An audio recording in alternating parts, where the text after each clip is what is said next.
Muy buenas noches, todos los presentes virtualmente el día de hoy. Ya están ingresando bastantes personas, me alegra mucho. Estamos reuniendo bastantes personas en razón de la calidad de ponencias que estamos ofreciéndoles últimamente. Vean que hoy ya tenemos la presencia de la doctora Elena Hernández. Hoy tuvimos una confusión, principalmente con las personas que se están conectando desde el mismo Colombia, México, Perú, que también fueron informados sobre esta charla. Y sí tuvimos un desliz con respecto a los horarios, entonces pedimos las mayores de las disculpas al respecto. Me contactaron desde México y dijeron que tenían media hora, bueno, desde hace media hora tenían la expectativa para ingresar, pero em, cuestión de minutos, ya vamos a cederle la palabra a la doctora Elena Hernández para que haga las delicias de la noche el día de hoy con la charla que nos tiene presentes el día de hoy sobre teoría del caso de materia prima. Y como es de costumbre, generalmente concedemos unos minutitos para que los que quieran ingresar vayan haciéndolo. En caso de que tenga algún tipo de problema con el link o dificultad para ingresar desde el correo electrónico, cualquier cosita, podrían estar incluso me enviando los mensajes al WhatsApp de la misma asociación. Entonces, mientras que se van integrando todos los que solicitaron, entonces vamos a hacer algunos anuncios parroquiales sobre las charlas que vamos a estar promocionando a lo largo de estos meses en la misma asociación, que vale la pena que ustedes se vayan también informando y que vayan reservando el cupo para mismas. Aunque por lo general todas están siendo este año de manera gratuita y sin la necesidad de analizar los temas del cupo, pero para que las vayan conociendo. Por ejemplo, para el día 7 de abril de este 2025 vamos a tener una charla sobre la conciliación en los procesos de familia, en procesos de violencia doméstica y, y su procedencia y su trama. Recuerden de que con la nueva entrada del Código Procesal de Familia tenemos circunstancias muy novedosas y cosas que vale la pena que se conozcan. Vamos a tener como expositor a don Mario Naranjo Luna y a don José Miguel Fonseca Vives. El 3 de abril vamos a tener una exposición, estoy seguro va a ser magnífica, del licenciado David Lara Torres sobre la prueba y los procesos laborales de la teoría, así como él nos tiene acostumbrados a darnos charlitas muy prácticas. Para el 24 de abril, a partir de las 6 de la tarde, don Alfredo René Uribe nos va a dar una charlita sobre la independencia judicial frente a los casos emblemáticos.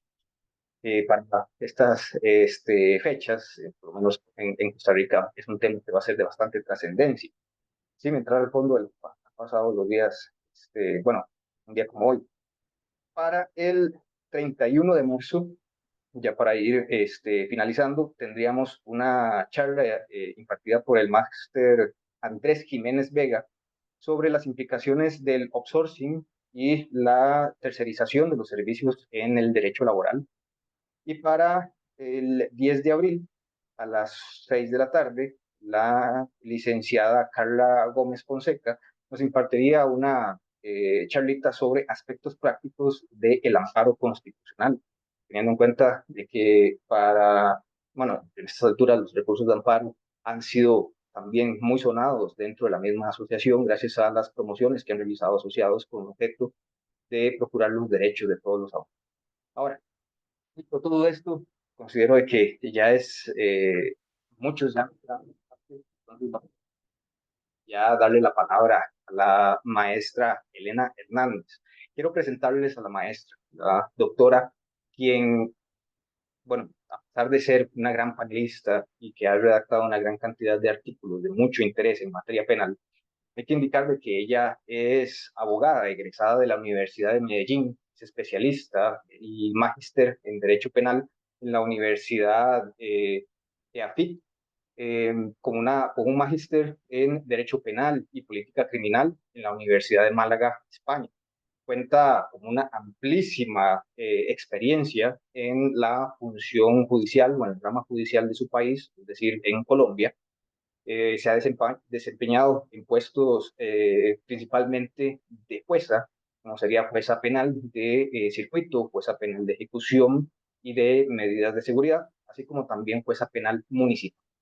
En la actualidad es, magistrada auxiliar de la Corte de Casación Penal de la Corte Suprema de Justicia de Colombia.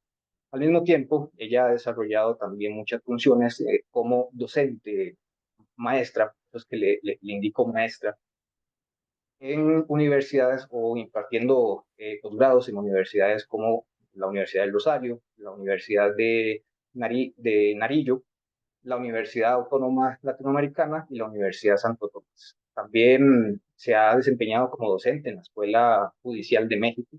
Por eso es que el día de hoy también me contactaron desde México indicándome que estaban ansiosos por conectarse, pero para que lo sepan, estamos ya por iniciar. Entonces, doctora Elena Hernández, el auditorio virtual es todo suyo. Muchísimas gracias. Muchas gracias, doctor César. Bueno, un cordial saludo para todos y todas. Me alegra mucho compartir con ustedes en este espacio, así sea de manera virtual. También le agradezco especialmente a todos los organizadores de este evento académico, a cada asistente que se encuentra conectado desde distintas latitudes.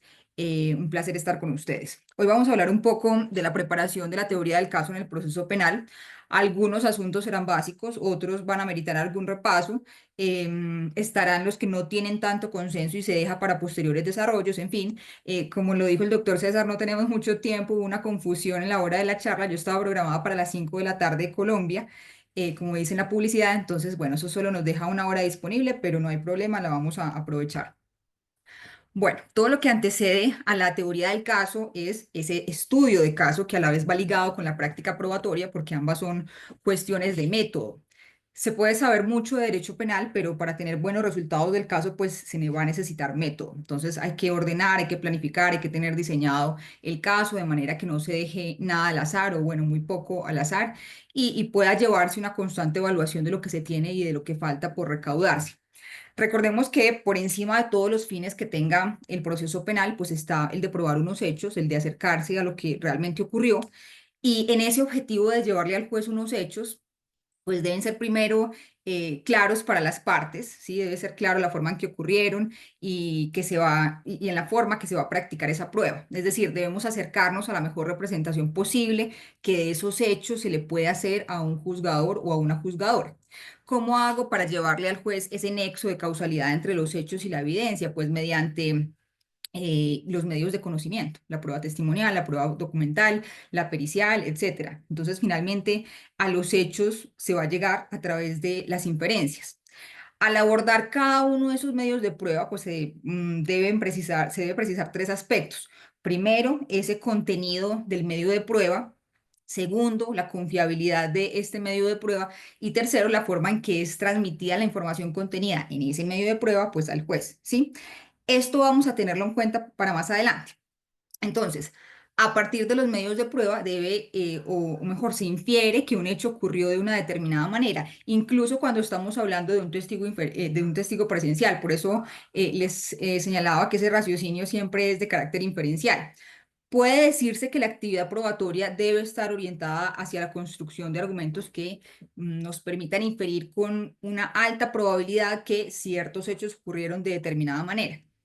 Ahora, sabemos que esa teoría del caso contiene pues tres elementos que siempre nos han enseñado. Entonces, el fáctico, el jurídico, el probatorio, y todos esos componentes van a tener la función de demarcar esa metodología tanto de la fiscalía como de la defensa en esa construcción de su caso.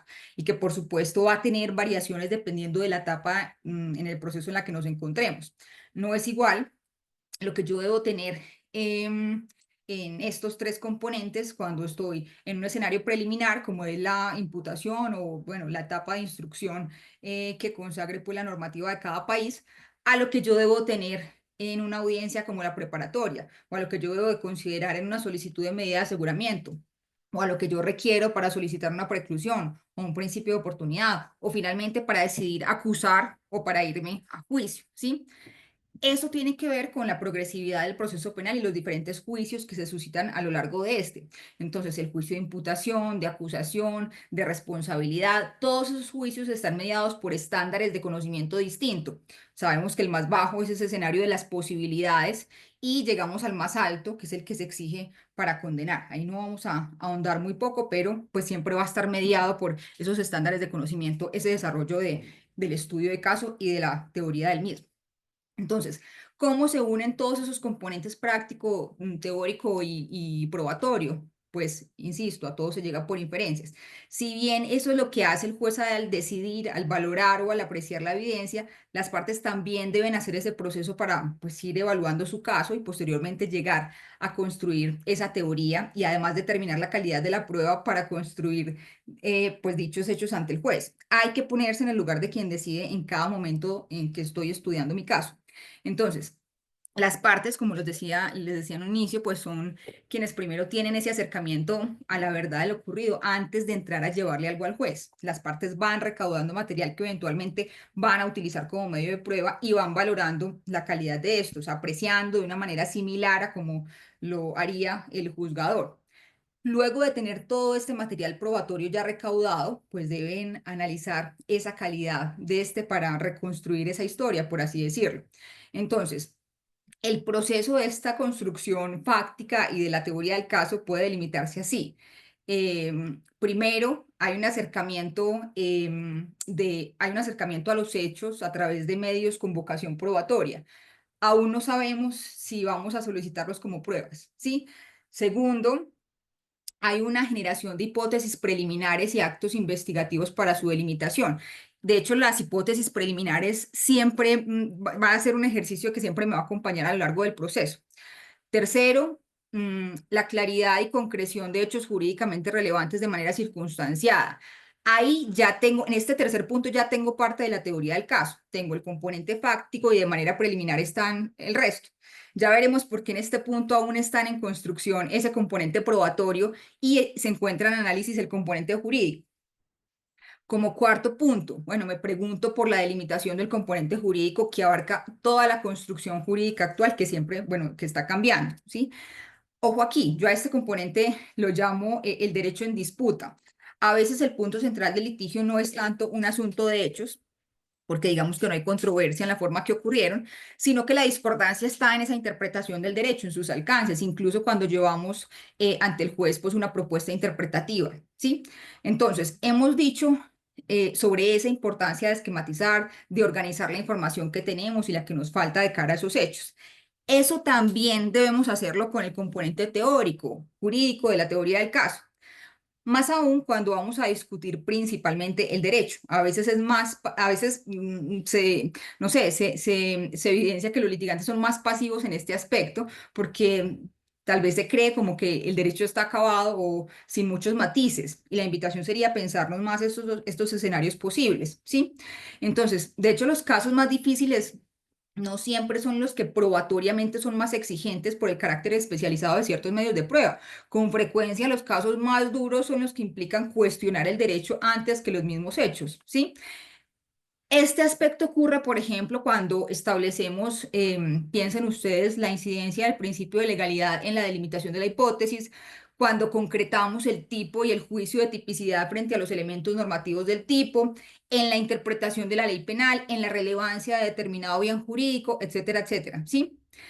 En un caso, el problema principal puede estar en, piensen ustedes, la definición o el alcance de un concepto como es la inimputabilidad, ¿sí? Y su diferencia con esa falta de conciencia de antijuridicidad. O el problema en el que nos encontramos es que hay poco desarrollo sobre una propuesta que queremos plantear y de eso pues queremos aprovechar vacíos o contradicciones jurisprudenciales. Desarrollos, por ejemplo, en torno a una categoría como la culpabilidad, como la exigibilidad de otra conducta, ¿sí? Otros escenarios de disputa del derecho como punto central en esa construcción de la teoría del caso y de toda su preparación tiene que ver cuando hay una tergiversación o hay un desconocimiento del derecho a partir de una mala conceptualización de una disfunción social en determinada sociedad. O mejor, cuando la norma social se impone sobre el derecho y de paso pues soslaya esa coherencia de nuestro sistema jurídico. Aquí me voy con un ejemplo muy sencillo, pero por lo mismo creo que cae perfecto para mostrar el punto. Por ejemplo, pensemos en la conceptualización de la prostitución, ¿sí? A partir de solo la conceptualización de este fenómeno, la teoría del caso cambia de extremo a extremo. Ustedes pueden verificarlo en la forma como se entiende en cada uno de sus países, como está en la normativa, la definición de explotación sexual.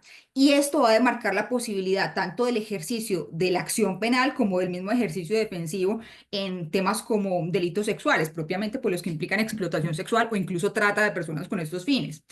Este componente jurídico es tan rico que ahí también se incluye el análisis de la política criminal, que va a ser también inescindible en lo que corresponde al estándar probatorio. Miren que la construcción del estándar probatorio excede asuntos sujetos a máximas de la experiencia o a inferencias propiamente probatorias. Lo que en principio empieza a delimitar el estándar probatorio es externo al proceso. Luego debe interrelacionarse con lo que se prueba allí y en esa dinámica confluye que pues la política criminal, ¿sí? Entonces, así como la dogmática penal es un método que racionaliza y explica un sistema, pues las teorías del conocimiento que incorporan las categorías que estamos analizando, sabemos que van cambiando, por ejemplo, lo propio de la teoría de la imputación jurídica, la culpabilidad, etcétera, etcétera.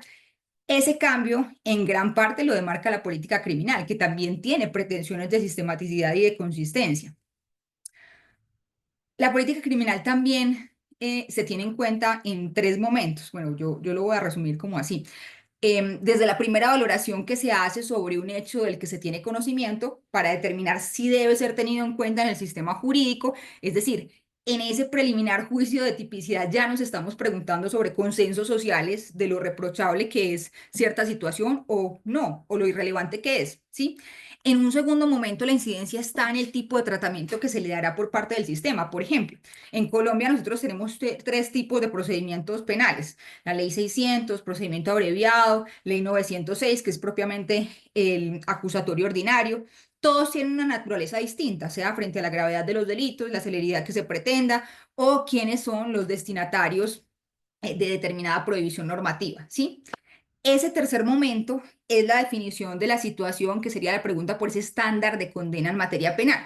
Un ejemplo de estos tres momentos es, bueno, pongamos el tratamiento que un Estado prevé para los delitos sexuales, incluso de manera más concreta, una medida como la cadena perpetua para todos los violadores.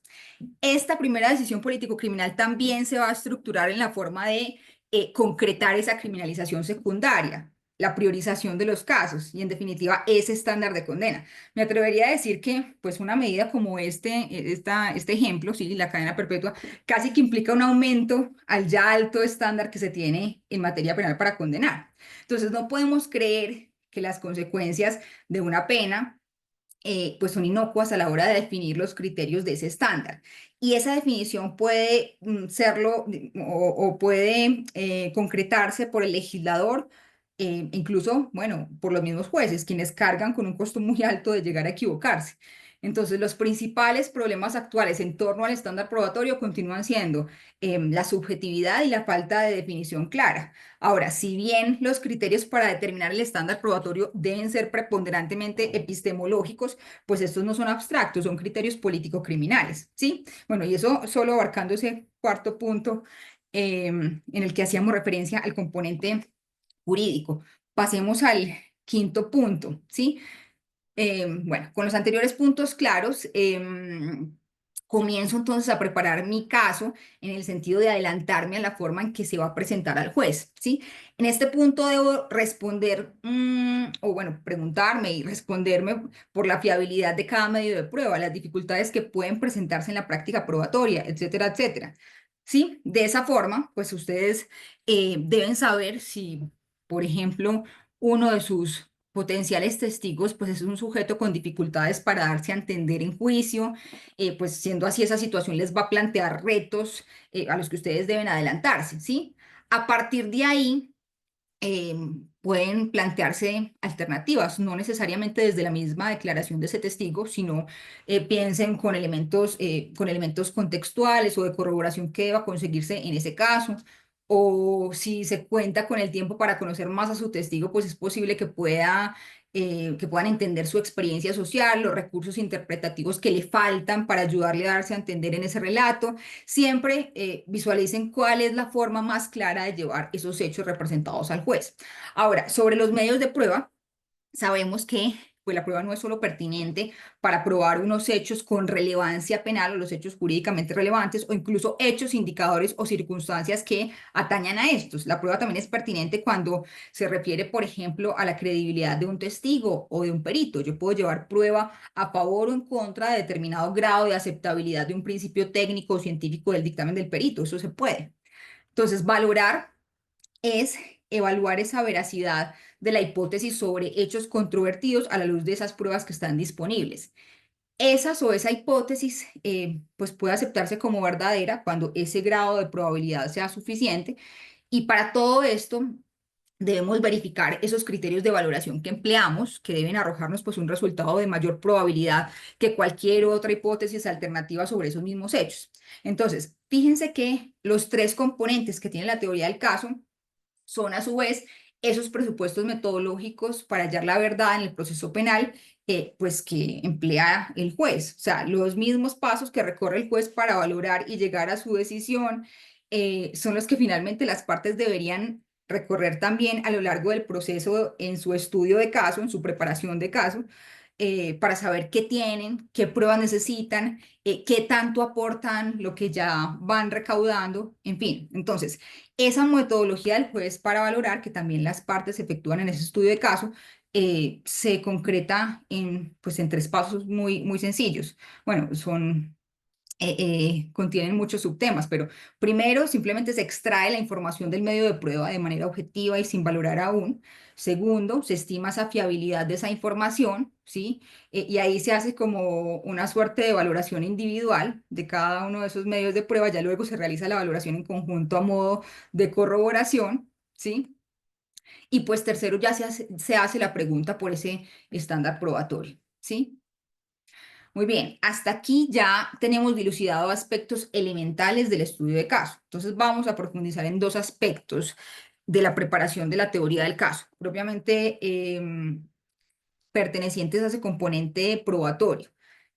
Estos aspectos son preparación de testigos y preparación de la prueba pericial. De una vez advierto que el primer punto pues no es para nada pacífico y por ello la idea es generar pues más cuestionamientos que otra cosa. Entonces, ¿qué se entiende por preparación de testigos?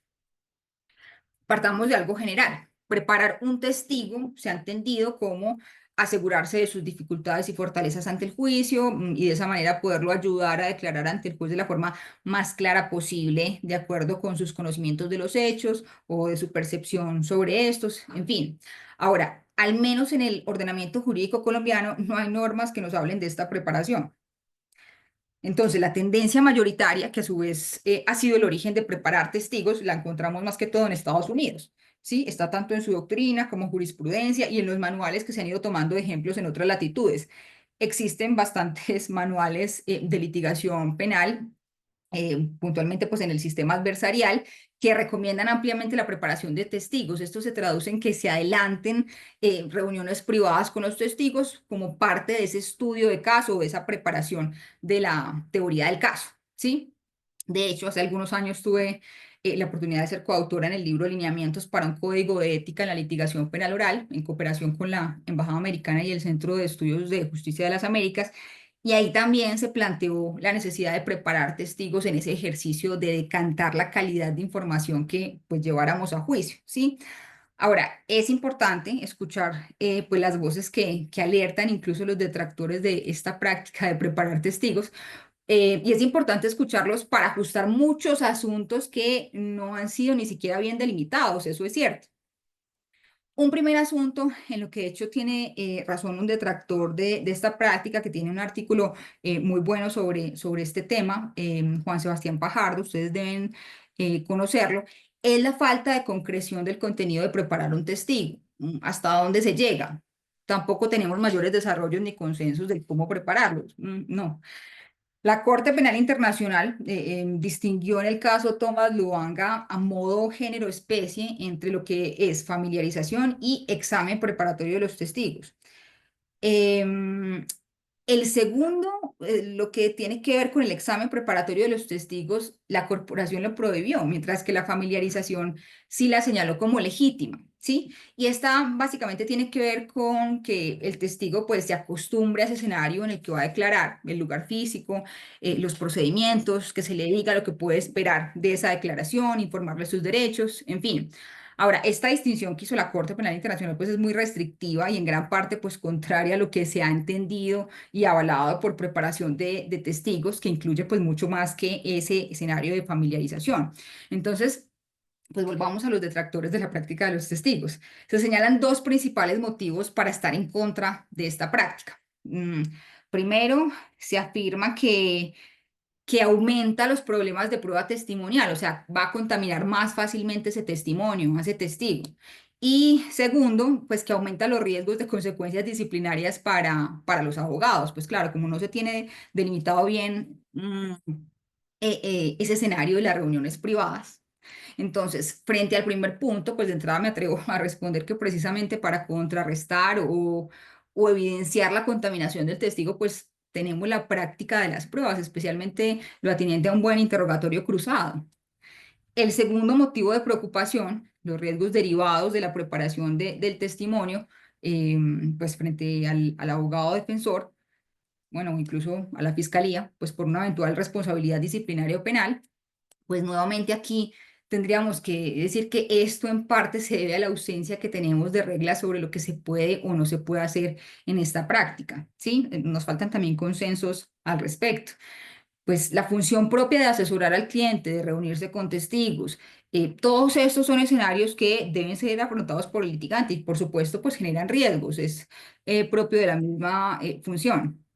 ¿Qué es lo que finalmente no se puede hacer en la preparación de un testigo? Y en eso sí hay consenso, pues en implantar relatos, en inducir al testigo a mentir, en tergiversar la verdad. Claramente ya incluso estaríamos en un escenario ilícito. Tampoco se puede influir en el recuerdo o en su percepción.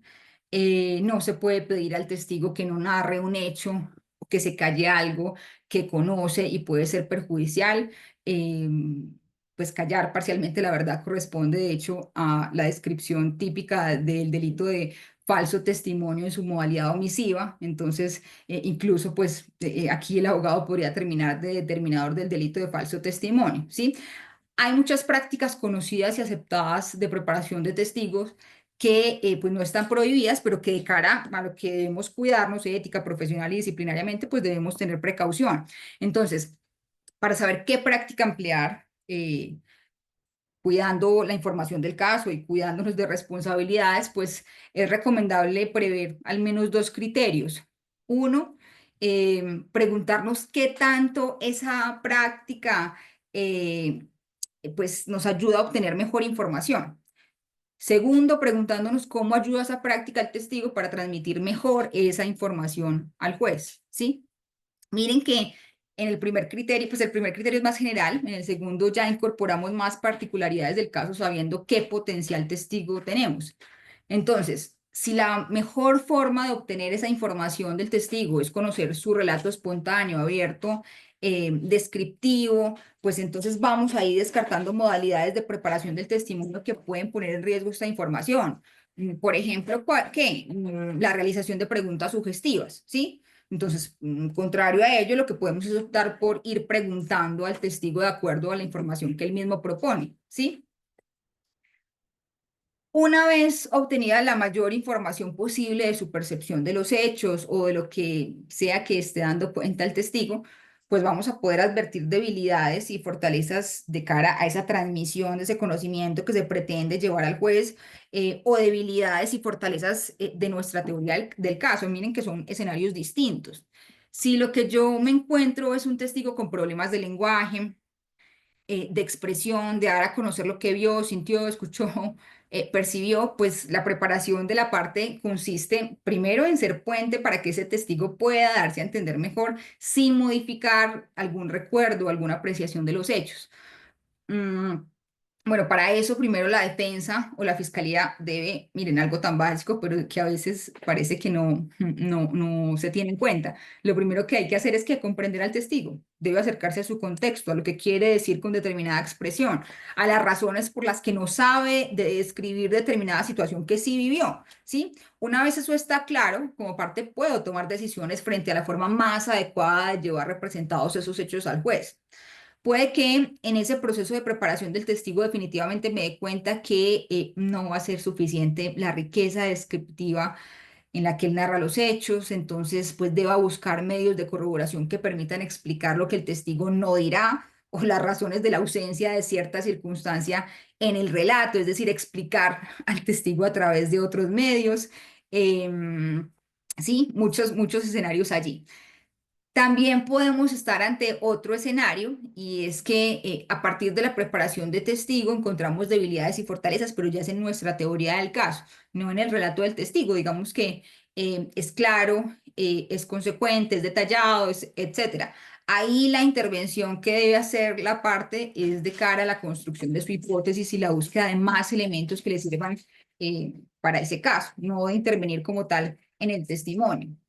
Entonces, para ir concretando más el tema, antes de entrar propiamente a preparar el testigo, recordemos que lo primero es obtener la mayor información posible de su conocimiento para luego advertir problemas en la transmisión pues, de este conocimiento al juez. Miren que esta etapa previa a la preparación, por así decirlo, es el primer nivel empleado por el juez para acercarse a la verdad de los hechos. Como lo decíamos, extraer toda la información del medio de prueba de manera objetiva. Eso es lo primero que las partes deben hacer, ¿sí? Entonces, cuando yo tengo la información, el contenido del relato del testigo, lo que él puede decirme de su conocimiento sobre los hechos, pues la preparación del testimonio va a versar sobre los siguientes aspectos, como que para redondear la idea. Primero, explicación al potencial testigo de lo que consiste declarar en un juicio penal. Entonces, incluye explicarle aspectos como el lugar donde se lleva a cabo su declaración, donde se llevará a cabo su declaración, las personas que están en ese espacio, la dinámica de ese contrainterrogatorio o ese interrogatorio cruzado, los derechos que tiene, la responsabilidad que implica y las consecuencias penales que podría derivar no decir la verdad, la solemnidad y la forma en que transcurre la audiencia, la intervención de las partes y del juez, bueno, todo esto, ¿sí? Esto va a minorar por sorpresas en el futuro testigo y temores también cuando en el juicio se hagan las advertencias o se indague de determinada forma. Ya el testigo ahí va a estar familiarizado, ambientado, sabrá que debe hacer silencio cuando escuche la palabra objeción, en fin, todas las pormenores del juicio. Segundo, pues evaluar las condiciones de salud, la seguridad, la capacidad para participar del testigo en esa audiencia. Esto, de hecho, yo ya debía hacerlo en algún punto cuando tuve acercamiento pues, a la versión de la persona, pero no es algo que se excluya de toda la preparación siguiente, porque yo debo ir advirtiendo si se requieren ayudas externas para asegurar que ese testigo rinda esa declaración pues, con todas las garantías, ¿sí? Y tercero, aproximarnos a las exigencias que ya trae nuestra normativa, ¿sí? La normativa de cada país. En Colombia, por ejemplo, sería el artículo 375 del Código de Procedimiento Penal para profundizar en la información que debo recabar con el testigo. Entonces, teniendo claridad de la pertinencia de esa prueba testimonial, puedo establecer la utilidad de esa información, la necesidad de indagar sobre cierto aspecto suministrado, por ejemplo, escuetamente por el testigo, o determinar si puedo ayudarle a expresar más claramente alguna situación. Esa evaluación del caso y la pertinencia de un testimonio debe llevarnos a proyectar esas falencias y esas fortalezas. ¿Es confiable ese testigo? ¿Qué implica que sea familiar de la víctima? ¿Qué pudo disminuir su percepción de los hechos? Todo eso ya debemos saber, ¿sí? Ese ejercicio de auscultar por la calidad de información que tenemos, por la calidad de nuestros potenciales testigos, lo hacemos todo el tiempo desde que empezamos a estudiar el caso, en las entrevistas de policía judicial, en las reuniones que pueden tenerse con el testigo de cara a su preparación, en fin, todo implica proyectarse, indagar al potencial testigo en ese escenario de juicio. Para eso vamos a tener que pensar, otra vez poniéndonos en el lugar del juez, en todos los elementos que pues con los que este va a evaluar el testimonio, es decir, en aspectos, por ejemplo, de la psicología del testimonio, que implican que las partes deban tratar de aproximarse lo mayor posible a la credibilidad del testigo que pretenden solicitar. Entonces, estudiar el caso y a la postre preparar ese testimonio determinado implica saber esa posibilidad de percepción que tuvo el testigo sobre los hechos y la forma en que puede transmitirla en juicio. Y ese cómo va a transmitirle al juez lo que vio, oyó, o se enteró, es en lo que yo puedo ayudarlo o prepararlo, en el sentido de hacer más comprensible, más cercana esa representación de los hechos que el testigo va a llevarle al juez. Si yo sé que mi testigo es crucial por lo que percibió, entonces sí o sí pues debo llevarlo a juicio al margen de la prueba de corroboración, pero ese testigo tiene serios problemas para expresarse con claridad o con suficientes recursos lingüísticos, pues la primera preparación que yo debo hacer, como lo insistí hace un momento, pues es la mía como parte. ¿Cómo me acerco a sus dificultades y al contexto que está escribiendo y que no es cercano a mi experiencia? ¿Sí? Esa respuesta o esa forma de hacerlo es la misma que yo voy a trasladar al juicio. O supongamos que tenemos a una víctima que será testigo también y en quien probablemente sea más fácil que recaigan prejuicios, preconcepciones equivocadas sobre su contexto, la situación en la que se encontraba o que su experiencia social no sea tan generalizada. Son dificultades a las que yo me adelanto para minorar esas posibilidades de injusticias epistémicas, que no me vayan a desacreditar al testigo por prejuicios o porque no comprenden su relato, en fin, ¿sí? Y bueno, miren que todo lo visto en esta charla tiene una relación inescindible también con la ética, ¿sí? En este tema, la ética radica en que el abogado sirva para llevar al juez de manera más clara posible lo que el testigo percibió, no que cambie o distorsione la verdad de los hechos. Los presupuestos éticos con frecuencia son deberes. Entre más diligencia tenga al acercarme a los hechos base de mi defensa o de mi acusación, pues mejor preparado voy a estar de llegarlo a necesitar en un escenario disciplinario. Entre más deba intervenir como parte para ayudar al testigo o pues a darse a entender, pues más cuidadoso debo ser en no irrumpir sustancialmente en el contenido de su testimonio. Debo asegurarme que mi ayuda, que la preparación que se le está dando al testigo sea realmente para decir lo que quiere decir, ¿sí? Como mi papel de puente a lo que va a ocurrir en juicio. Esa preparación del testigo previo a la audiencia, entonces supone requerir información que el testigo efectivamente posee y de ahí plantearnos la calidad y utilidad de la misma. De hecho, los litigantes deben hacer esfuerzos para descartar información falsa o que no sea suficientemente clara, de ahí que se deba indagar bien con ese testigo sobre lo que sabe. Pasamos al segundo punto, que es ya la preparación de la prueba pericial. Bueno, lo primero es preguntarnos para qué nos sirve la prueba pericial en sentido amplio y luego, obviamente, en el caso concreto. Entonces, sencillo, queremos llevarle un conocimiento especializado al juez sobre alguna materia, ¿sí? Lo que debemos asegurarnos, y a su vez lo hará el juez, pero primero entonces las partes lo hacen, es evitar que la decisión judicial se apoye en datos forenses de insuficiente calidad, por lo que debe auscultarse en su origen y en controlar esa calidad de los datos que los expertos ofrecen. Esto último depende en gran medida de la forma como se va a desarrollar ese interrogatorio cruzado, pero obviamente la construcción de ese dictamen es algo previo a esa audiencia de juicio oral. Además, pues poco podremos interrogar o contrainterrogar adecuadamente sin un conocimiento detallado de los métodos utilizados por el perito y el sentido de los hallazgos.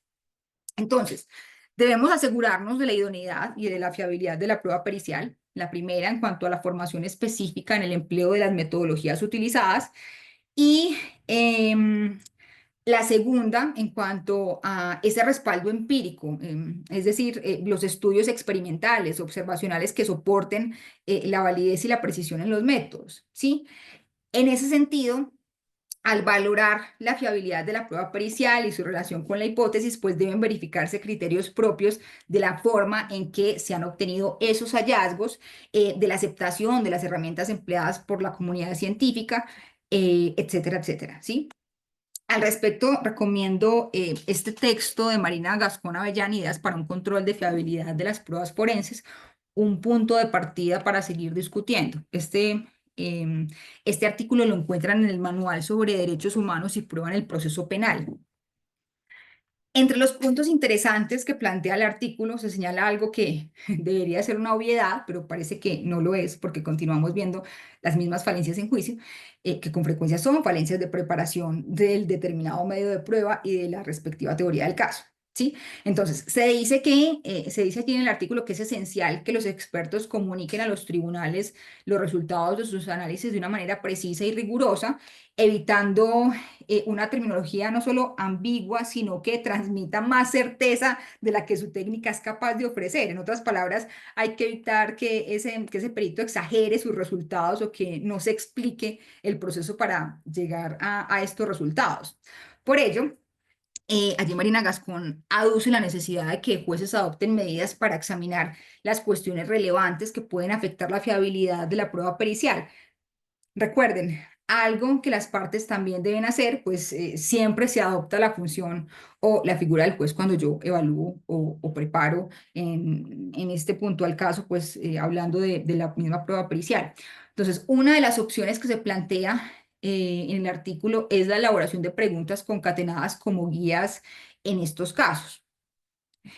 Es razonable cuando les digo que primero las partes se hacen las preguntas que luego se hará el juez, pues quienes en primera medida deben realizar el interrogatorio efectivo a los peritos, pues son las partes. Y es a partir de las falencias de ese examen cruzado que los juzgadores y las juzgadoras pues podrán evidenciar esos vacíos, por ejemplo, en la metodología empleada, en el análisis realizado, en las conclusiones extraídas, en fin, en todo lo que nos traiga ese dictamen pericial. Entonces, a modo de guía o test general de fiabilidad, cuando se presentan pruebas forenses, Marina Gascón enseña allí un esbozo o un test general a modo de un listado de preguntas ilustrativas, obviamente pues a modo de ejemplo porque cada caso trae sus particularidades. Voy a leerles solo algunas que allí se plantean. Entonces, sobre la validez de los fundamentos de la técnica usada. Entonces, la pregunta sería, las preguntas. Primero, ¿la técnica en la cual se basa el análisis ha sido sometida a comprobación y no solo en condiciones de laboratorio, sino en condiciones reales de trabajo de campo? De ser así, ¿cuál es la solidez de los resultados de tales comprobaciones? Segundo, ¿ha sido tal técnica examinada por otros científicos, por ejemplo, en publicaciones sometidas a revisión por pares? De ser así, ¿en qué medida se considera sólida en la comunidad científica? Tercero, hay un cuerpo de literatura especializada en ese campo de conocimiento. ¿Existen puntos de vista opuestos a esa técnica o simplemente menos favorables a ella? De ser así, ¿cuál es su validez científica y cuál la cualificación, experiencia y prestigio profesional en la comunidad científica de los científicos que los mantienen? Veamos otra parte sobre los datos y materiales, otros ejemplos de preguntas allí. ¿Son suficientes en cantidad y calidad los datos, materiales, muestras, etcétera, sobre los que se ha realizado el análisis? En caso de que el análisis se realice sobre un vestigio o muestra de un material en su recolección, almacenamiento y traslado al laboratorio, ¿se ha seguido algún procedimiento para evitar su deterioro, alteración o contaminación? Veamos otros ejemplos de preguntas para realizar a los expertos. ¿Está el experto materialmente cualificado para la prueba que ha realizado? ¿Qué cualificaciones formales posee el experto? ¿Está acreditado mediante rigurosos test de competencia para los análisis que debe realizar? ¿Tiene experiencia relevante en el manejo de la técnica que ha usado en el análisis? ¿Tiene publicaciones relevantes sobre esa técnica y o su aplicación? ¿Se ha mantenido entrenado y actualizado en los avances y novedades relativos a su técnica? ¿Cuál es el prestigio del experto en la disciplina forense o en la comunidad científica empleada? ¿Hay información de que ha cometido errores en su trabajo como experto? ¿Hay pruebas o información que sugieran que el experto no ha actuado o no va a actuar de forma objetiva o imparcial o de que ha tenido un comportamiento extraño? Eh, algunas preguntas sobre la validez de la presentación de los resultados. Eh, por ejemplo, el informe resulta claro y completo, se indica claramente los métodos, procedimientos y materiales usados, así como sus limitaciones o la estimación de su tasa de error. Bueno, eso solo como para darles de ejemplo con lo que se plantea con este esbozo de test general para pues, la fiabilidad en la prueba pericial, ¿sí? Bueno, de ese modo entonces ya vamos finalizando y les dejo entonces una frase que tiene mucho que ver con lo que hablamos o al menos recoge algunos aspectos. Daniel González Laguerre en su obra Quaestio Facti, ensayo sobre prueba, causalidad y acción, bueno, allí señala que un buen juez no solo debe conocer las normas sobre admisibilidad de las pruebas o sobre el procedimiento probatorio, sino también los métodos de conocimiento de otras ciencias. Y Lo dice porque considera que la labor del juez es muy semejante en lo esencial a la de los científicos e historiadores, ¿sí?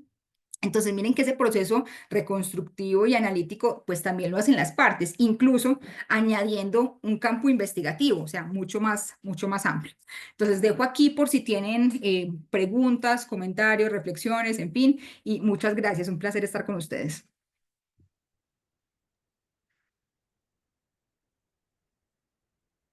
Doctora Elena, bueno, me adelanto, no sé si don Rafael tiene alguna pregunta antes de iniciar con algunas preguntas. ¿Alguna necesidad de evacuar alguna duda con la doctora María Elena?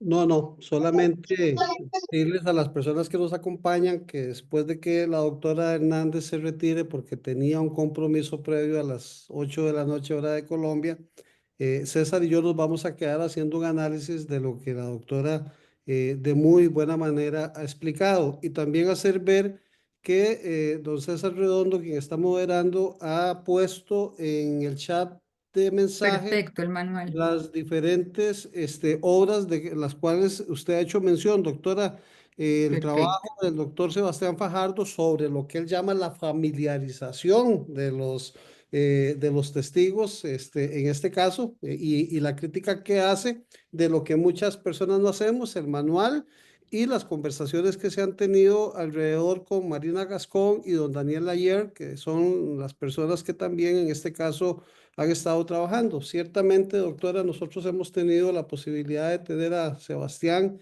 por acá en Sí, Costa Rica presentando su manual de interrogatorio y qué contrainterrogatorio, bueno. realizando las capacitaciones con nosotros. Y tenemos invitada para el mes de junio a doña Marina Gascón, a Bueno, maravillosa invitada. Amado, y por ahí tenemos esas posibilidades, e inclusive Ronald Sanabria, que usted lo conoce por ahí Sí, también claro. a darnos una charlita por acá. César, si tenemos alguna pregunta del público que quieran hacer y nada más decirles que no terminamos, sino que vamos a quedarnos unos 30, 40 minutos más por acá. Bueno, en este momento no tenemos ninguna pregunta, lo que tenemos son agradecimientos por parte de las personas que nos escucharon. Están muy, muy contentos con la presencia de la doctora María Elena. Doctora, no sé si usted me permitiría, así es cosa de 5 minutos, simplemente hacer una consulta propia, porque a mí me nace, principalmente sobre herramientas que podríamos estar utilizando los abogados con objeto de procurarnos una construcción integral de esa teoría del caso. Usted no lo vino a explicar. No sé qué opinión tiene usted, debido a que es un tema bastante actual, el tema de las inteligencias artificiales. Si usted tiene algún tipo de opinión al respecto de que los abogados utilicen estas inteligencias artificiales con objeto de, ya sea, reunir datos, de hacer ese nexo de conexión que usted nos indicó entre los elementos fácticos, las pruebas, o si existen incluso precedentes de que dentro de los poderes judiciales o de la misma administración de justicia exista el uso de esas inteligencias artificiales que podría ser una herramienta para la construcción integral de una teoría del caso tal como usted nos está exponiendo el día de hoy. Bueno, muchas gracias por esa pregunta. Bueno, yo creo que en ese sentido la inteligencia artificial sí puede ayudarnos mucho, más que todo cuando hablamos de esquematizar, organizar, planear, delimitar información. En eso nos puede ayudar muchísimo en esa construcción, en esa preparación de la teoría del caso, en ese primer trabajo de carpintería que a veces contamos con mucha información, pero el problema es que no la esquematizamos bien. Incluso esa falta de esquematización se puede ver reflejada en el mal manejo, por ejemplo, en una audiencia como la preparatoria, una audiencia en la que yo debo de hacer unas solicitudes probatorias, debo de responder inmediatamente a lo que la contraparte está proponiendo y en lo que yo tengo que argumentar por qué debe, por ejemplo, de excluirse, de declararse inadmisible, etcétera, etcétera. Todo eso me es más fácil si yo tengo ya una construcción previa y organizada de la información que requiero, de la que tengo, de la que podría ser objeto de controversia en esa audiencia. Entonces, en ese sentido, creo que la inteligencia artificial pues, nos ayuda mucho.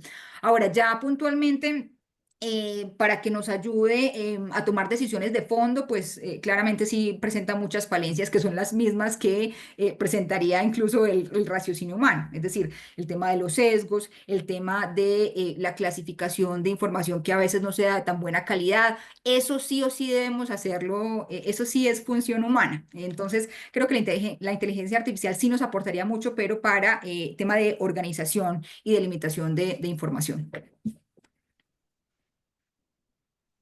Gracias, doctora. Sí, es parte de los temores que tendríamos algunos de los litigantes, principalmente desde el punto de vista de la defensa.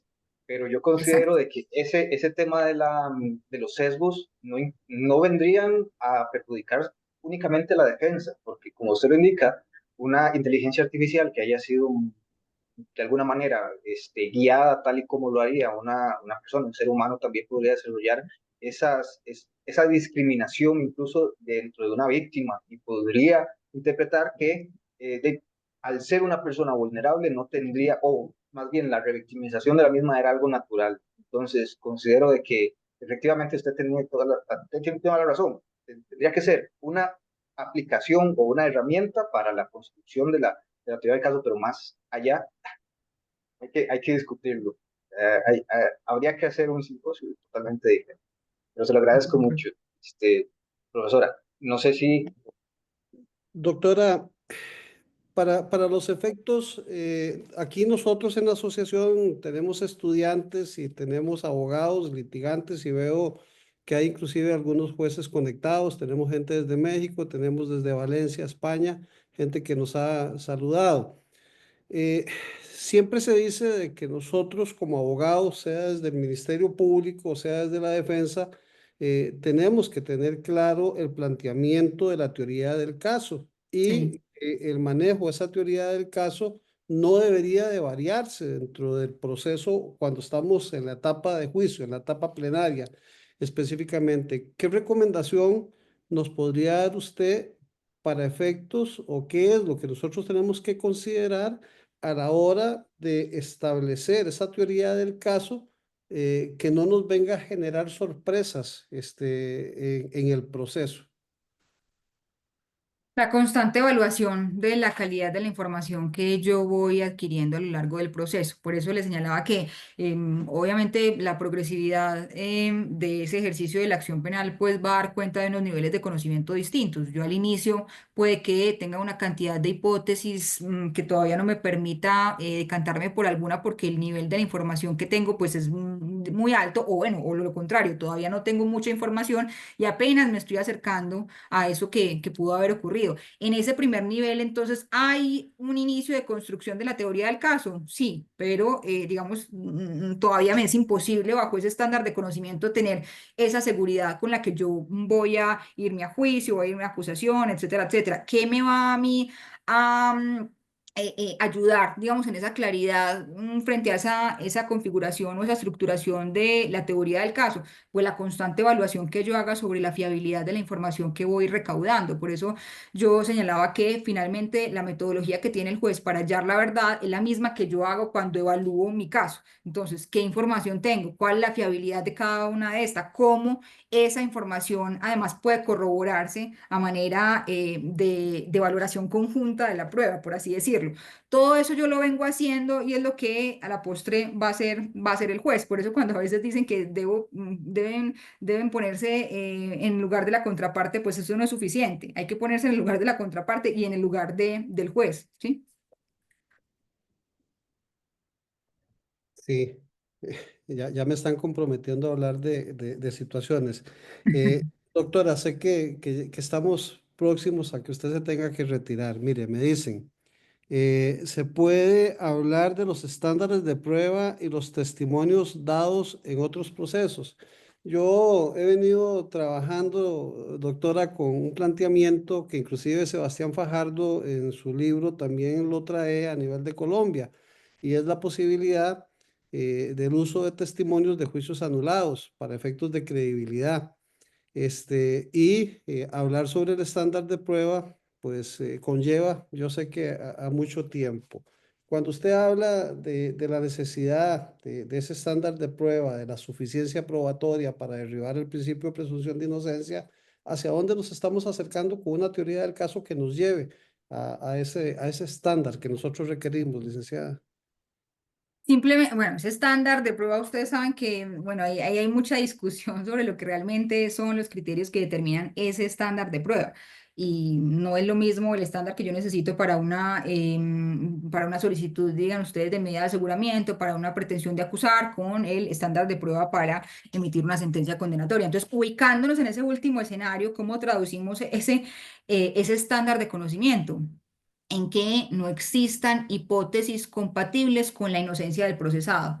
Y eso es algo que también me atañe a mí como parte, sea como defensa o como fiscalía, o mejor, que no me coge de sorpresa en mi preparación del caso, porque como yo todo el tiempo vine haciendo lo que le señalaba, evaluar las hipótesis alternativas de cara a la información que tengo y de cara a la información que tiene la contraparte, entonces eso no me debería coger desprevenido, o sea, yo ya debería tener ese escenario, digamos, dilucidado un poco. Entonces, es eso a lo que nos referimos, que al momento de llegar a un juicio de responsabilidad, cuando se dice que se alcanzó el estándar probatorio para emitir una sentencia condenatoria, es porque no existen hipótesis razonables, hipótesis alternativas que sean compatibles con la inocencia del procesado. Por eso es que es tan grado ese estándar en términos de probabilidad, porque imagínese con toda esa información disponible en el proceso tener que descartar todas esas hipótesis alternativas que sean compatibles con la inocencia del procesado. Y ese es, en materia penal, ese es el estándar. Muchas gracias, César.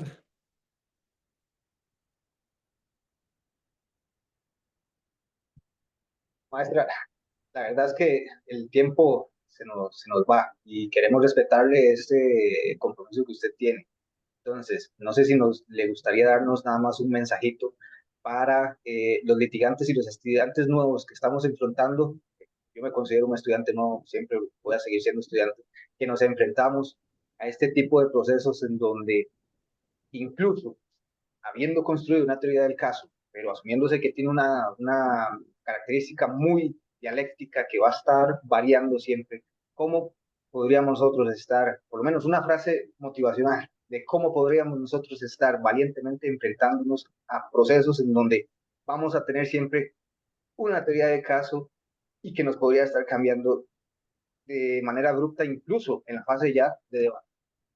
Yo creo que ahí la motivación que podríamos tener es todos cada día estamos yendo un poco más hacia una concepción racionalista de la prueba. ¿Eso qué implica? Que yo me estoy alejando de la persuasión y y me estoy acercando al conocimiento. Es decir, mientras más alejemos lo que antes veíamos como persuasión, íntima convicción, etcétera, más aseguro que la decisión judicial va a estar mediada por criterios objetivos. Y en esa medida, si yo me encargo de hacer un buen estudio de caso, una buena preparación del caso, miren que yo voy a tener mucho en mi margen de control, por así decirlo, ¿sí? Porque no va a estar sujeto a criterios que yo no pueda luego evaluar de manera objetiva. Entonces yo creo que esa debe ser como una de las premisas que tenemos que tener claras, ¿sí? Si vamos a probar unos hechos, si la finalidad del proceso penal, una de las finalidades es la verdad, acercarnos a la concepción racionalista de la prueba también nos va a generar más garantías, seamos defensa, seamos fiscalía, seamos víctimas. ¿Por qué? Porque la decisión va a estar sustentada en criterios racionales y va a ser una decisión justa. Muchísimas gracias, doctora. Gracias a Rafael, ustedes. Qué rico haber podido compartir este momento, así fuera poco, pero bueno, espero que haya sido provechoso. Doctora, muchísimas gracias. desde la Asociación Internacional de Personas en Derecho, le agradecemos a usted el tomar de su agenda un espacio para nosotros y la comprometemos y la invitamos a que en algún momento también, siendo usted de la Escuela del Razonamiento Probatorio, pues nos pueda generar algún tipo de conversación al respecto de esta escuela que estamos nosotros aquí en Costa Rica, pues también empezando a traer a conocimiento de los abogados, los estudiantes y principalmente de los juzgadores. Muchas gracias, doctora. Le haremos llegar un reconocimiento por escrito a usted por esta participación y totalmente invitada a ser parte de nuestra asociación para poder estar compartiendo este conocimiento que nos lleva a nosotros a evitar la mala praxis legal, que es parte de nuestro lema. Muchas gracias, doctora. Muchas gracias a ustedes, que estén muy bien. Hasta Gracias. Bueno, luego. doctora, muchísimas gracias. Gracias. Don César, nos quedamos con una conversación, y vea, tenemos 90 personas, 80 personas que se han quedado y la idea es tratar de cerrar con unos minutitos este tema.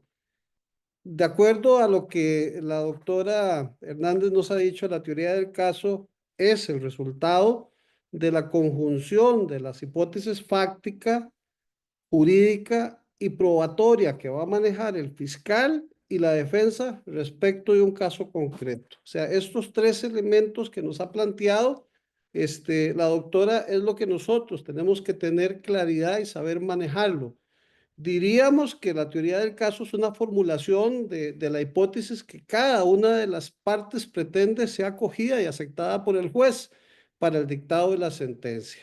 En muchas ocasiones se habla a través de lo que es la litigación oral, de el poder nosotros como abogados no solamente convencer y persuadir, sino que también estamos dentro de aquella posibilidad o dentro de aquel deber que tenemos de demostrar. Si tenemos hechos claros, precisos, circunstanciados, y estos hechos están relacionados con prueba y son hechos que tienen un carácter legal, que tienen ese sentido legal que se requiere para ser objeto de una causa judicial de independencia del tipo de proceso que se lleve, pues nosotros tenemos ese deber no solamente de ir abocados con una teoría del caso a demostrar, a persuadir, a convencer, sino que tenemos que tener la convicción de que estamos obligados a demostrar. Esto es una situación propia que tiene el Ministerio Público y es una situación propia que tiene también la defensa activa para efectos de establecer qué es lo que yo quiero para con el caso que tengo. Es conocido, César, de que la mayoría de los abogados que defendemos nos quedamos con aquella idea de que quien tiene la obligación de acreditar la teoría del caso, de acreditar la responsabilidad que se le está atribuyendo al imputado, es el Ministerio Público. Pero tenemos que tener claridad de que es una defensa activa también la que tiene la obligación, en el caso de considerarse que el que se está representando es inocente, de acreditar esa prueba para demostrar esa inocencia, porque puede hacer que el Ministerio Público se salga de ese principio de objetividad que tiene para establecer no solamente la prueba de cargo y la de descargo y que se aboque única y específicamente a crear la prueba que la teoría del caso del Ministerio Público esté llamado a demostrar. Entonces, esta defensa activa es lo que hace ciertamente que tengamos nosotros esa posibilidad de establecer no solamente la situación de inocencia de nuestro representado, sino que en el caso de que la prueba sea contundente en contra de él, tratar de buscar aquella duda razonable que en materia procesal penal va a favorecer los intereses de nuestro representado. César, este cuadro que la doctora Hernández nos ha planteado dentro de tu experiencia como un abogado joven y de lo que usted ha estudiado, ¿qué hace? O sea, que nosotros tengamos que hacer para poder plantear. Usted le hizo la pregunta a ella, ¿cómo nosotros nos planteamos una teoría del caso? ¿Cuál es ese ejercicio que tenemos que hacer nosotros y que dentro de la experiencia que usted tiene tenemos que conocer todos? Rafael, bueno, usted, incluso yo diría que está introduciéndonos un elemento adicional a los que mencionó la maestra, Elena, y lo dijo muy claro. Ahí tenemos que hacer un ejercicio de persuasión, pero entonces, esa persuasión no se va a limitar exclusivamente a hacer ese intento de que la teoría del caso sea tan memorable para que el juez o incluso la contraparte se ponga bueno, asuma la teoría del caso que nosotros le estamos presentando. Eh, pero es que ciertamente nosotros tenemos que hacer un ejercicio para que esa historia que nosotros estamos tratando de conformar sea lo que revele una verdad real, tal como lo decía también la maestra. Entonces, bajo ese aspecto, yo diría que necesitamos que esa teoría del caso sea integral. Y lo que significa esa teoría del caso integral es que tenemos que hacer un análisis no solo de la prueba o los hechos que nosotros estamos asumiendo como propios, sino también esa prueba y hechos que nos trae la contraparte, o incluso la misma prueba que todavía no consta dentro de un expediente, teniendo en cuenta de que esta, el caso pues, tendría que ser de aplicación ya para el debate, pero que tenemos que llevarlo totalmente preparado. Entonces, existirán etapas del proceso en donde vamos a poder ir variando tanto esa teoría de caso como el análisis de cada uno de los elementos probatorios. Entonces, esa característica de la teoría del caso que usted nos indica de que sea integral, también nos conlleva a que sea coherente. Entonces, cuando decimos que sea coherente, al menos se esperaría de que no tengamos algún tipo de contradicción tanto en los elementos fácticos con los elementos probatorios. Entonces, como usted lo indica, hacer un cuadro, y yo sé por qué lo dice, porque es la manera en la que paro generalmente las teorías del caso. Se hace una contraposición entre los elementos fácticos, sean los hechos, y los hechos o los elementos fácticos de la contraparte. Primero, con el objeto de ir notando cuáles son los hechos controvertidos, cuáles no son controvertidos. En razón de que el debate se va a limitar exclusivamente a los que sean verdaderamente controvertidos.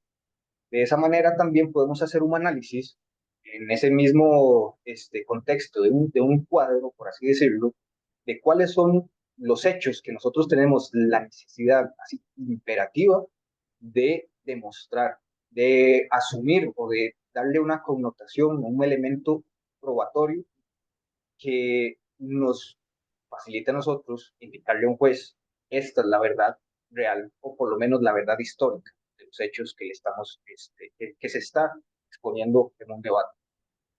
Pero al mismo tiempo, lo que estaríamos buscando es que nosotros tengamos previamente a una audiencia, porque es parte de lo que nos expuso la maestra Elena Hernández, de que la construcción de la teoría del caso acarrea incluso la preparación para los testigos y las conclusiones epistémicas que tengamos que presentarle a un juez.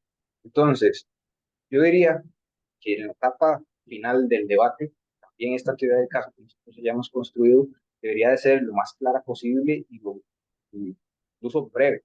Es decir, que sea tan extensa como sea necesaria y tan corta como sea útil, por así decirlo, en razón de que nosotros simplemente nos aboquemos tanto a los hechos que consideramos como probados y a la prueba que sea verdaderamente útil, no irnos sobre una sobreabundancia tanto de hechos como de pruebas que puedan dificultar ese ejercicio de percepción que usted bien nos indicó al principio, porque necesitamos que sea también una teoría de caso memorable. Y al final de cuentas, pues principalmente no hacernos a ideas irreales. Don Rafael, yo sé que usted tiene una gran experiencia en litigios y comprende muy bien cuál es la importancia de hacer un buen alegato de apertura. Entonces, le devuelvo la pregunta, don Rafael. Este alegato de apertura es el momento procesal en el que nosotros hacemos la exposición de nuestra teoría del caso y qué utilidad tiene esa exposición en ese alegato de apertura. Incluso si usted nos puede dar un ejemplo de cómo hacer ese alegato de apertura para eventualmente, Bueno, es algo que es exigido.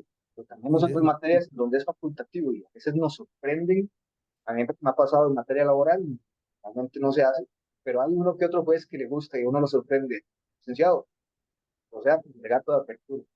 Entonces, ¿qué importancia tendría ese alegato de apertura y qué vinculación tiene con el caso? ¿Vale?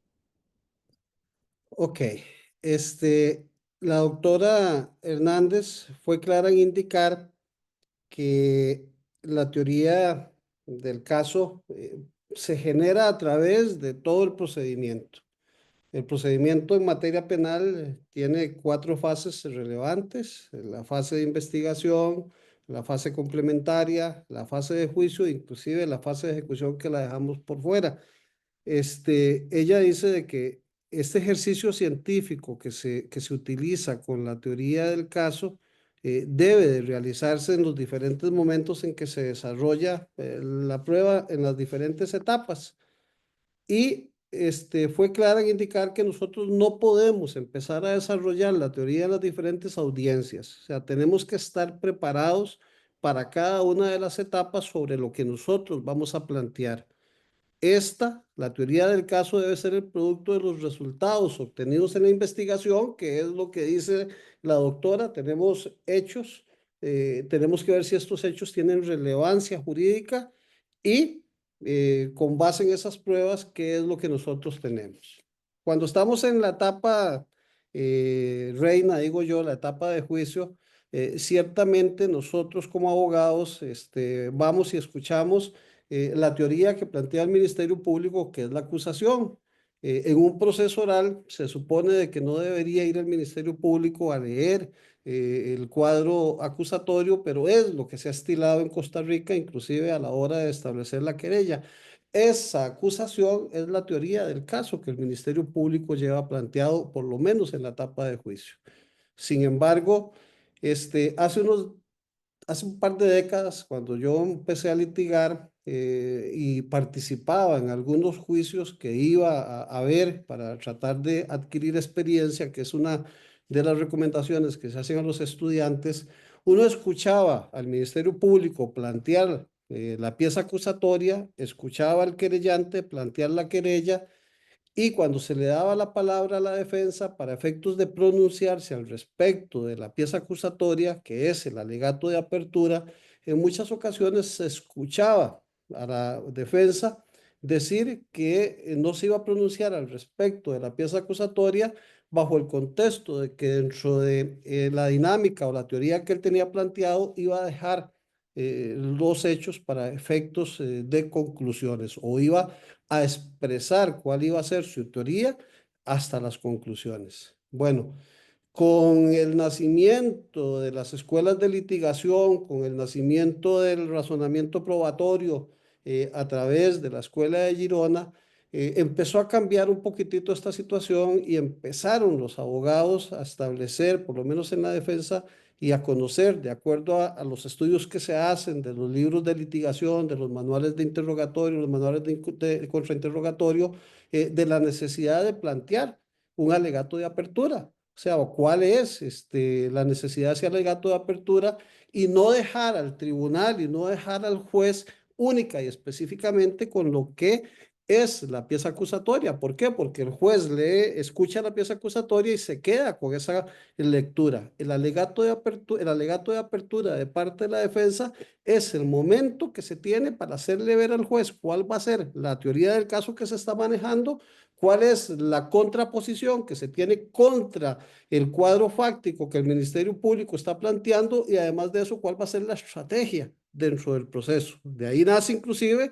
la posibilidad de que si en el momento de hacer interrogatorio, contrainterrogatorio, se limite por parte del tribunal las preguntas que se están realizando bajo el contexto de que no fueron ofrecidos testigos para los hechos o para la forma en que se está generando esto. Si yo dejé planteada mi teoría del caso desde el inicio con un alegato de apertura, puedo hacerle ver al tribunal de que ese es el planteamiento que tengo y de que se me está causando indefensión en el caso de que se me restrinja la forma en que se está preguntando, las preguntas que se están haciendo, lo que yo quiero incorporar. Entonces, es importante tener claro a qué es a lo que vamos en ese alegato de apertura. Nosotros podemos ser claros e indicar dentro de ese alegato de apertura cuál va a ser nuestra posibilidad de demostración desde el punto de vista del cuadro que ha planteado el Ministerio Público.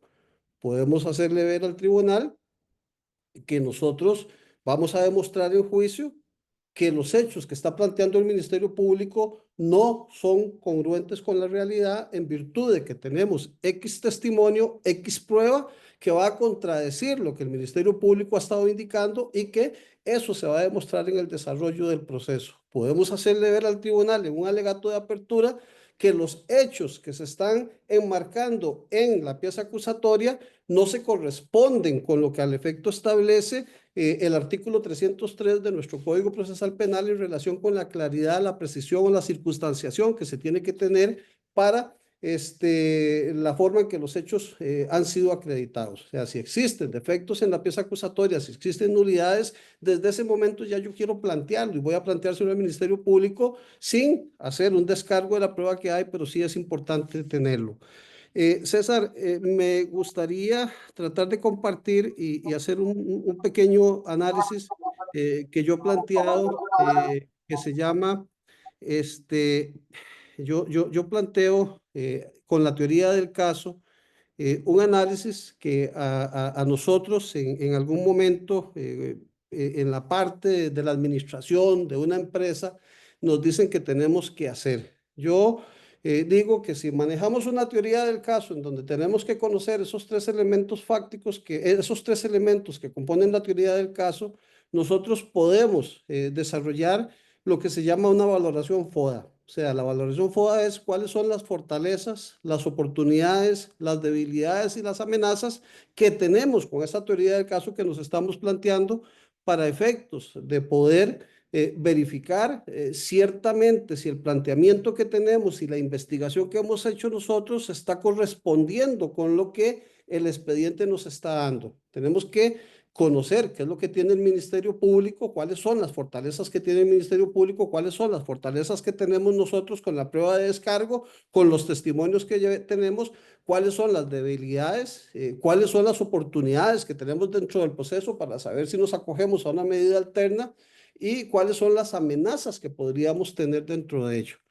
Podríamos establecer que la teoría del caso deberá ser planteada como una historia persuasiva. Es parte de lo que yo decía, en la cual deberá recrearse el escenario, personajes y sentimientos propios de toda conducta humana para hacer el guión de lo que se pretende demostrar en el juicio a través de las pruebas.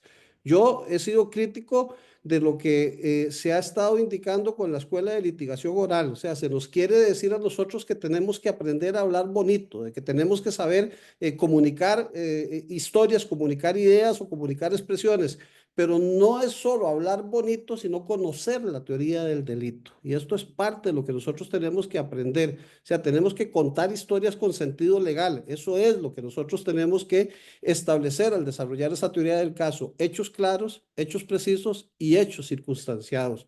Tenemos que dar respuestas en la elaboración de la teoría del caso a preguntas sobre qué, quién, cuándo, dónde, cómo, con qué y por qué. Estos son elementos básicos que a nosotros nos están enseñando en todos los libros de litigación y en la forma que los profesores que nos enseñan nos decían. Estas respuestas a estas preguntas son los que nos van a determinar si constituyen una conducta delictiva, con qué elementos de prueba contamos para su demostración y si éstas se enmarcan dentro de un ilícito penal para determinar ciertamente si se genera ello. Ya decía la doctora Hernández de que esto se da en las diferentes etapas del proceso.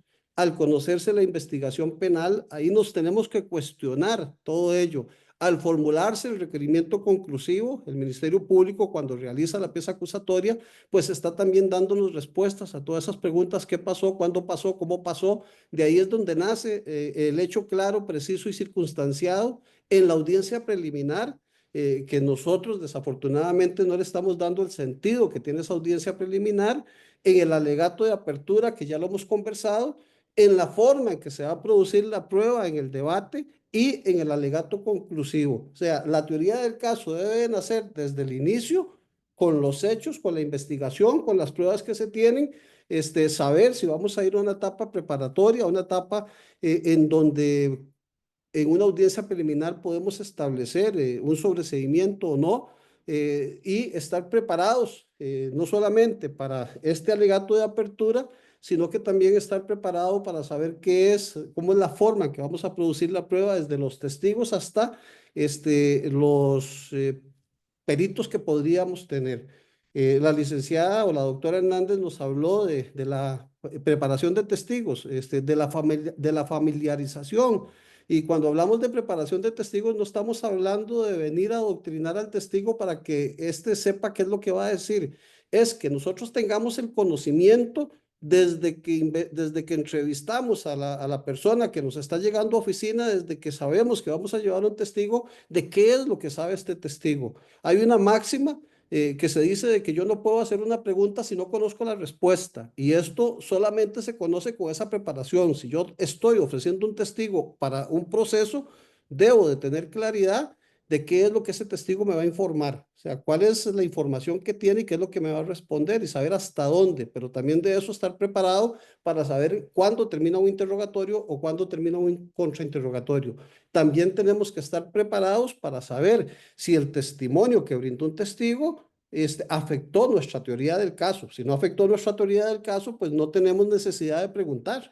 Y entonces ahí entran esos cuestionamientos de qué puede pasar o qué no puede pasar. César habla de la elaboración de una ficha técnica. Claro que sí, es importante que nosotros tengamos una ficha. Sebastián Fajardo nos habla de esa necesidad de un esquema que nos permita conocer cuál es la versión de los hechos, no solamente del Ministerio Público, sino de los hechos que tienen nuestros testigos, cuál es la teoría jurídica que se tiene al respecto de eso y cuáles son las posiciones fácticas. Aquí en la versión de los hechos vamos a dar respuesta de manera resumida a las interrogantes qué, quién, cuándo, dónde, cómo, con qué y por qué. Y en la teoría jurídica vamos a tener esa discusión de la norma jurídica y de los elementos que tiene esta para saber si hay elementos objetivos y subjetivos del tipo penal que se corresponden y que están efectivamente bien acusados o están demostrados o no demostrados dentro del proceso. Y con las posiciones fácticas, pues vamos a verificar con los hechos, a demostrar a través de la prueba que se acopió y se desahogarán en el juicio. O sea, esto es parte de lo que nosotros tenemos que ir conociendo. Y cuando yo hablo de hacer una valoración FODA, es la importancia vamos a tener aquella capacidad de distinguir qué es lo que tenemos al frente, con qué contamos para trabajar. Esto solo lo podemos determinar cuando la estrategia, conocemos cuál es la estrategia que vamos a seguir y la teoría que vamos a escoger, porque se nos pueden plantear diferentes escenarios, pero nosotros tenemos que tener claro cuál es ese escenario con el que vamos efectivamente a trabajar. De aquí nace aquella posibilidad de conocer las fortalezas que decíamos, con las cuales contamos. Como ejemplo, no hay pruebas materiales de vinculación con los hechos. Si nosotros tenemos una fortaleza o sabemos que el Ministerio Público está planteando una prueba y tenemos cómo desacreditar esa prueba porque tenemos eso, pues es una fortaleza que nosotros tenemos que explotar. Las oportunidades que se presentan en el caso, posibilidades de negociación o medidas alternas en caso de requerirse. Recuerden que aquí no solo nosotros tenemos que buscar la posibilidad de ir a juicio o a la guerra, como dicen, para verificar si se gana o no se gana. Esto no es una competencia que tiene el abogado, es la responsabilidad que se tiene de buscar la mejor decisión para el cliente. Y si nosotros con el análisis que hacemos de las pruebas con que cuenta el Ministerio Público y de las pruebas que tenemos nosotros, tenemos un escenario que nos dice que el imputado puede ser condenado, pues también tenemos que buscar algún tipo de medida. Y si tenemos medidas alternas, si tenemos posibilidades de abreviados, si tenemos la posibilidad de negociación, suspensiones del proceso a prueba, conciliaciones, esto tenemos que hablarlo. Tenemos que hacer esa valoración de las debilidades que se tienen en la causa, si tenemos o no tenemos la posibilidad de aplicar medidas alternas. Tenemos procesos hoy día en que la única medida alterna que hay es el abreviado. Entonces, nosotros tenemos que hacer una valoración para verificar que si el Ministerio Público nos ofrece un abreviado en donde la reducción de pena no se aplica o porque existen esas condiciones y tenemos la posibilidad en juicio, por lo menos, de ir a tratar de generar esa duda, pues tenemos que ver si esa debilidad se suma para que nosotros podamos establecer ciertamente lo que conocemos. Y las amenazas que podemos encontrar y que deben valorarse para la toma de decisiones. Hay conductas previas de obstaculización, hay situaciones que tenemos un testigo que era vital y que no lo podemos llevar. Tenemos la posibilidad de un derecho de abstención. Este tipo de situaciones nosotros tenemos que irlas valorando para saber a qué es a lo que vamos. En conclusión, para efectos de ya dar por terminado esto, la teoría del caso y su FODA, que es el que les digo, valoración de fortalezas, oportunidades, debilidades y amenazas, son los medios ideales para dirigir la investigación, planificar, direccionar y ejecutar el acopio y desahogo de las pruebas en juicio, tener claridad de la importancia de cada prueba, eliminando la innecesaria, la inútil, la impertinente, determinar la forma en que se realizarán los interrogatorios y contrainterrogatorios y preparar los alegatos de apertura y clausura, entre otros. Esto nos sirve para pensar organizadamente y poder llevar un adecuado control de cada etapa del proceso. Nos permite hacer la construcción de una historia persuasiva con un significado penal relevante. Esto es la razón por la cual la teoría del caso y su FODA deben de ser efectivamente trabajados tal cual la doctora Hernández hoy día nos ha venido a indicar. César, hay una pregunta que me hace Daniel Elizondo en relación con la prueba. No, perdone. Creo que había la pregunta para verificar la situación de la posibilidad de incorporar testimonios anulados en Parece que juicio. fue don Steven Rodríguez. Y sí, Sí, efectivamente nos ha expuesto varias veces esas circunstancias. Y el mismo don Sebastián Fajardo, que ya ha sido mencionado, sí. doctora Elena, como usted, también Mire, tiene una expectativa sobre lo mismo. Entonces, si nos pudiese comentar algo.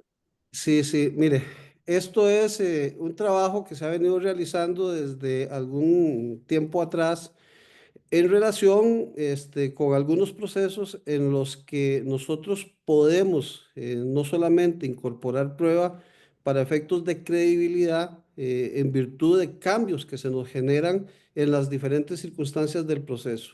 Algunos abogados que ya tenemos algún tiempito de estar litigando, hemos tenido un conflicto cuando iniciamos un proceso, vamos a un juicio, este juicio se anula, tenemos un reenvío o vamos a un juicio, el juicio por alguna circunstancia propia del proceso se anuló en virtud de que se tuvo que suspender más allá de los 10 días y vamos a un nuevo proceso.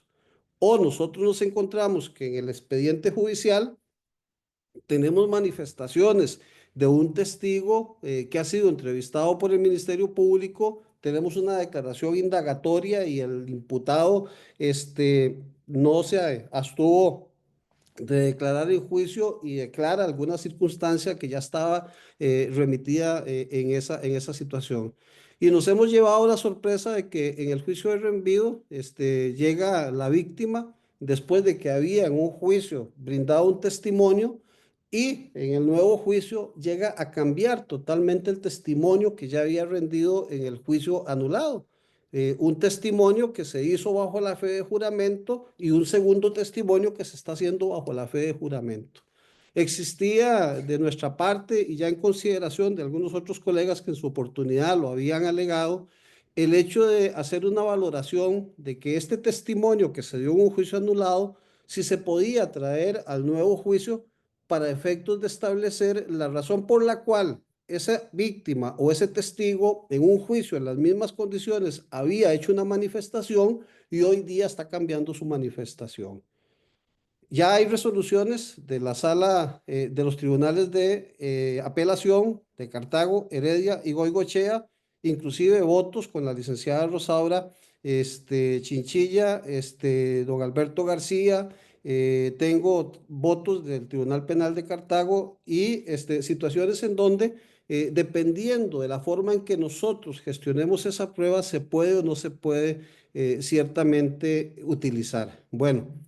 Si se hace el ofrecimiento y se hace ver de que la prueba existió, de que hubo una manifestación que se dio en el juicio anulado y que lo que quiero es traer esta prueba para efectos de establecer credibilidad, no para sustituir lo que se está diciendo en el nuevo juicio, sino que el tribunal de juicio valore el por qué en este juicio, existiendo ese documento, esta persona vino a decir una manifestación y 3 meses después o 4 meses después o un mes después viene a cambiar esa manifestación, que le explica al tribunal cuál es la razón por la cual aquí bajo la fe de juramento dijo una cosa y hoy día vino a cambiar esa manifestación, que explique.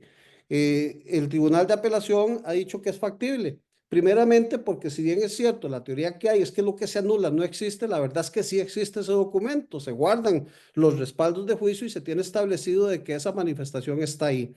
Lo que tenemos que tener claridad es cómo vamos a ofrecer esa prueba. Si nosotros estamos indicando que la prueba la tenemos para efectos de credibilidad, porque existe una variación en lo que dijo con anterioridad y lo que se está diciendo ahora y que lo que se quiere es verificar y que el tribunal valore si hay credibilidad en lo que se está diciendo y las razones por las cuales varió. Es claro que la manifestación que vale es la que se está dando en juicio, pero para efectos de credibilidad también el tribunal puede valorar cómo es que en diferentes etapas del proceso la persona ha sostenido o no ha sostenido esa manifestación y si esta manifestación es fiable o no es fiable. Entonces, existe esa posibilidad. En Google pueden googlear precisamente con ese nombre, con ese dato, eh, manifestaciones o posibilidad de incorporar de incorporar manifestaciones de juicios anulados. En mi canal de YouTube pueden encontrarse inclusive una última conferencia que acabo de dar para abogacía en Cuba. Creo que es la última publicación que hice donde hago esa explicación y hay alguna publicación que se hizo ahí en algunas revistas que están en Google con mi nombre y que pueden verificarlas de esa manera. Eso es parte, César, de lo que queríamos. No sé si hay alguna consulta del público, César, algo que también podamos acreditar. Y si no, pues para ir dando por terminada la conferencia. Bueno, hasta ahorita no tenemos preguntas. Sí hay bastantes agradecimientos y también se los devolvemos por estar presentes el día de hoy, prestar tanta atención a estas ponencias, tanto de la doctora Elena como de don Rafael. A mí me gustaría acotar lo que acaba de indicar don Rafael, y es que, y ustedes ya lo notaron con el caso expreso de don Rafael, para construcción de una teoría del caso y que haga aún más fácil esa construcción de la teoría del caso, se requiere una especialización muy técnica, tanto en el derecho de fondo, sería la teoría del caso, tener una buena preparación sobre la imputación objetiva, que muchas veces es un tema que nosotros dejamos de lado, y también una buena preparación sobre la misma rama procesal.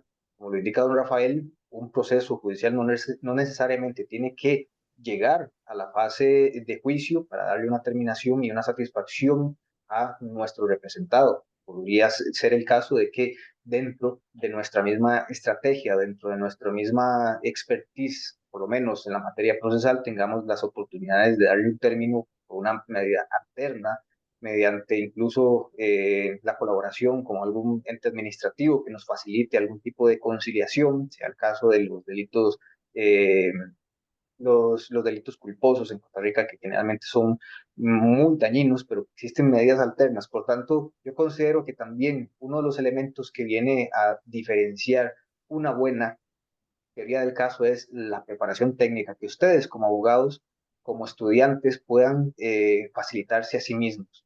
Entonces, también de ahí viene una recomendación, una buena preparación en la materia que nosotros estemos litigando, que no se limita exclusivamente a la materia penal, también nos viene a facilitar esta preparación del caso, como lo indicaba don Rafa. Bueno, ciertamente me están indicando que si esta prueba la aplicamos con el artículo 355, la prueba para mejor resolver, esto va a depender del momento en que nazca la necesidad de esa prueba.